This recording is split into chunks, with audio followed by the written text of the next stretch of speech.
We just spent the last 24 hours building a rendering engine in pure C++ and OpenGL. Why? Because we're insane. If you want to see the coolest graphics you've ever seen, stick around.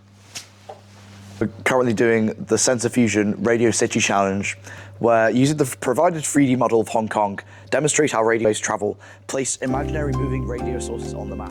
For example, walking on the streets of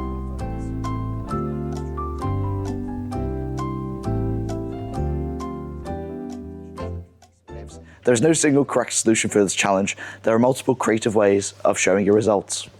But we did 10 times more than that.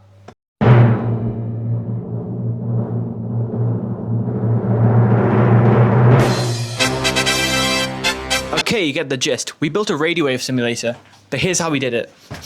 To get an accurate mathematical model to simulate our radio waves, all sources seem to point towards the Helmholtz equations, which tend to do everything in one go and one time step, but it's really slow and difficult to compute.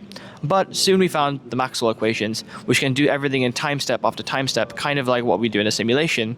We did some OpenGL and pure C++ testing to get some initial drafts, and eventually optimized to get a full-on shader-based C++ implementation. Well, the first things we implemented after importing the model was a culling system, since we only wanted to render vertices that were actually useful to us.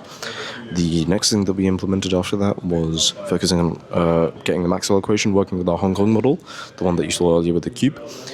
Beyond that, it was mostly optimization, so you could see this quite large grid that scales with O of n cubed, which the way we handle that is with dynamic grids, which tries to fit as many transmitter nodes as possible in one grid.